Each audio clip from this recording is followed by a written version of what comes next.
mantras of our Lord Sri Aurobindo. Our Lord Sri Aurobindo says, there is one divine force which acts in the universe and in the individual and is also beyond the individual and the universe. The Divine Mother stands for all the three, but she is working here in the body to bring down something not yet expressed in this material world so as to transform life here. It is so that you should regard her as the Divine Shakti working here for that purpose. She is that in the body, but in her whole consciousness, she is also identified with all the other aspects of the divine force. With love and blessings, says our Lord Sri Aurobindo.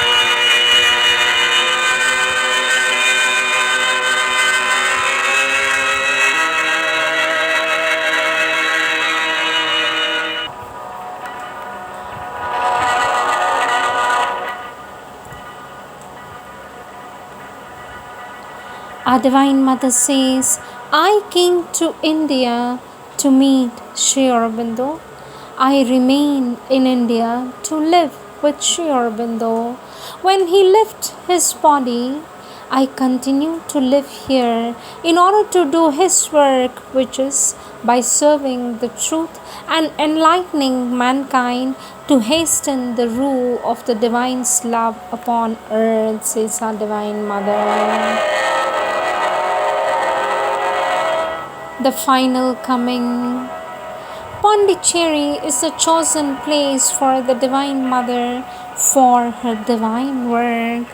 After her first visit in 1914, our Divine Mother, Mira Alfasa, returned to Pondicherry in 1920. Compelled her mortal birth. One in the front of the immemorial quest, a thinker and toiler in the ideal's air, brought down to earth's dumb need her radiant power.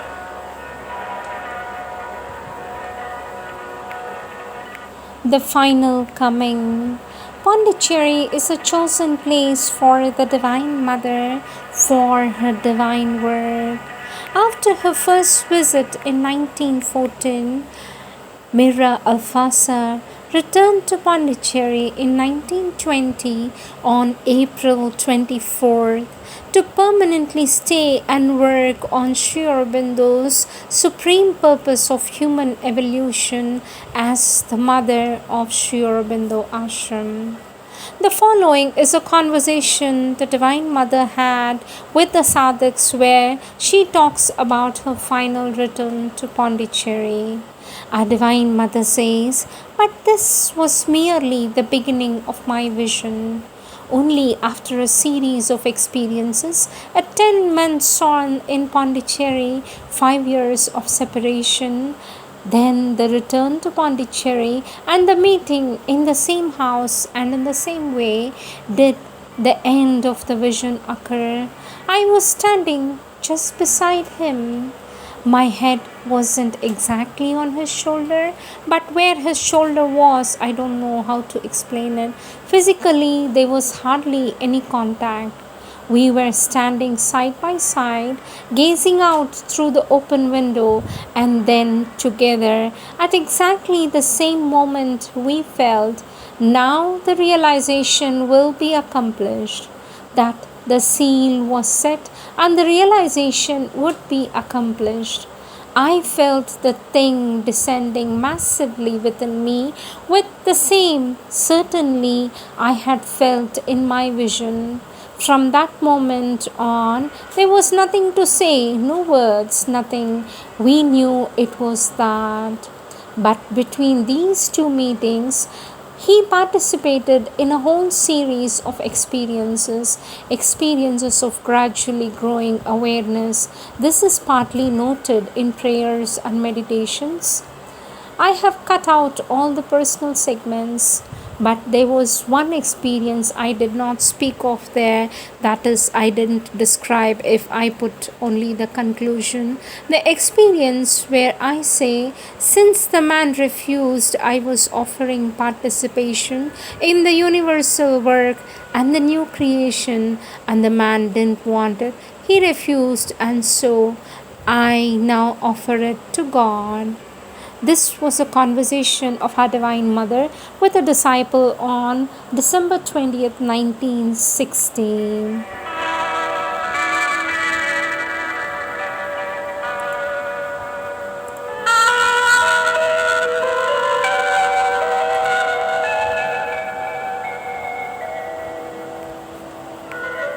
Getting rid of desires. And Lord Sri Aurobindo says, when one lives in the true consciousness, one feels the desires outside oneself entering from outside, from the universal lower Prakriti, into the mind and the vital parts. In the ordinary human condition, this is not felt. Men become aware of the desire only when it is there, when it has come inside and found a lodging or a habitual harborage, and so they think it is their own and a part of themselves. The first condition for getting rid of the desire is therefore to become conscious with the true consciousness, for then it becomes much easier to dismiss it than when one has to struggle with it as if it were a constituent part of oneself to be thrown out from the being. It is easier to cast off an exhilaration than to exercise what is felt as a parcel of our substance. Our Lord Sri Aurobindo says, when the psychic being is in the front, then also to get rid of the desires becomes easy, for the psychic being has in itself no desires. It has only aspiration and seeking and love for the divine and all things that are or tend towards the divine. The constant promise of the psychic being tends of itself to bring out the true consciousness and set right almost automatically the moments of the nature. From the collective works of our Lord Sri Aurobindo, volume 24, page 139a.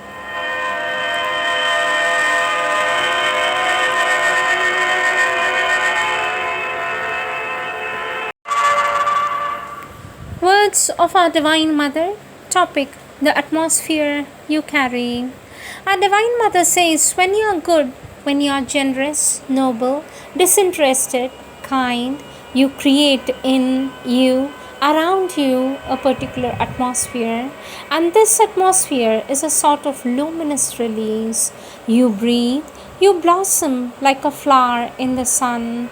There is no painful recoil on yourself, no bitterness, no revolt, no miseries. Spontaneously, naturally, the atmosphere becomes luminous and the air you breathe is full of happiness. And this is the air that you breathe in your body and out of your body, in the waking state and in the state of sleep, in life and in the passage beyond life, outside earthly life until your new life. Every wrong action produces on the consciousness the effect of a wind that withers, of a cold that freezes, or of burning flames that consume. Every good and kind deed brings light, restfulness, joy, the sunshine in which flowers blossom. From the Collective Works, Volume 1, page 3.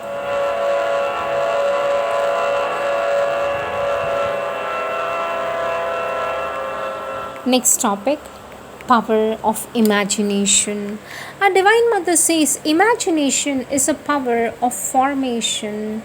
In fact, people who have no imagination are no formative from the mental point of view. They cannot give a concrete power to their thought.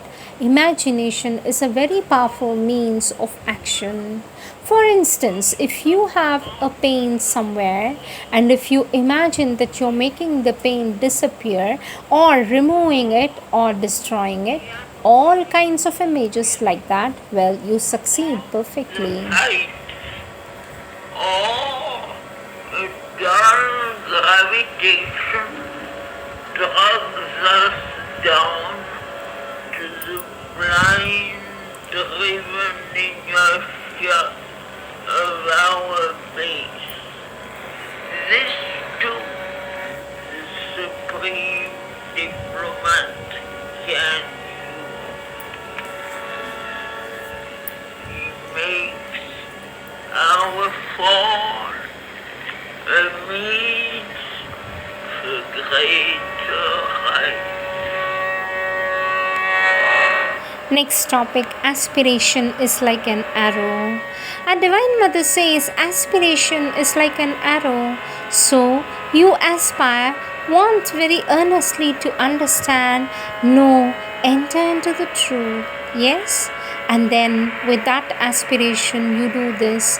Your aspiration rises straight up, very strong. And then it strikes again against a kind of a lid which is there, hard like iron and extremely thick, and it doesn't pass through. And then you say, see, what is the use of aspiring? It brings nothing at all. I meet with something hard and cannot pass. But you know about the drop of water which falls on the rock. It ends up by making a chasm. It cuts the rock from the top to bottom.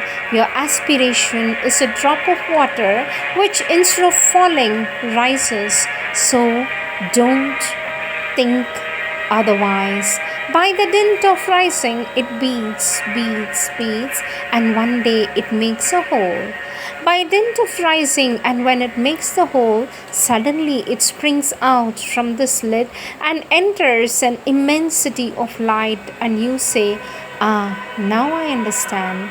It is like that. So one must be very persistent, very stubborn, and have an aspiration which rises straight upwards, and that is which does not go roaming around here and there seeking all kinds of things. From Collective Works Volume 1, page 239.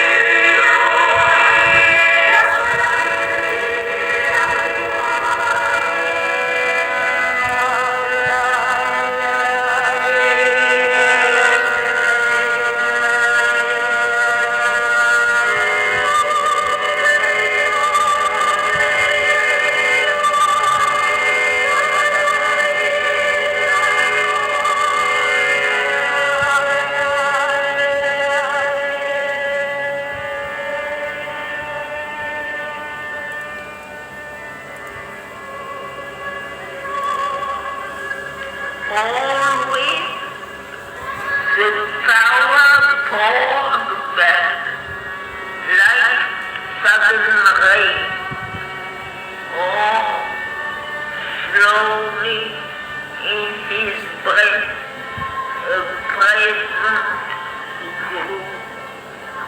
It clambered back to some remembered height, or soared above the peak from which it fell. Each time you hoped, there was a larger voice, a dwelling on a higher spirit plane. The light remained in him a longer space.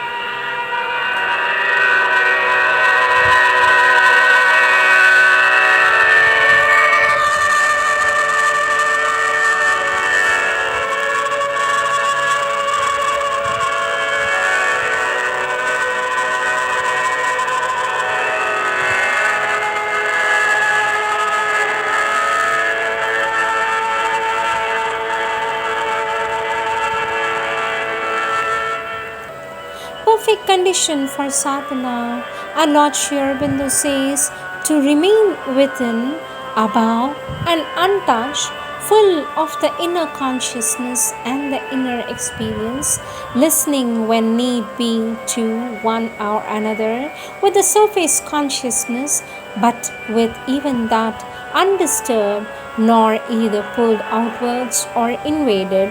That is the perfect condition for the sadhana. From Collective Works, Volume 23, page 652. These are the words of our Lord Sri Aurobindo and our Divine Mother on this special day of Darshan, with blessings of our Divine Mother.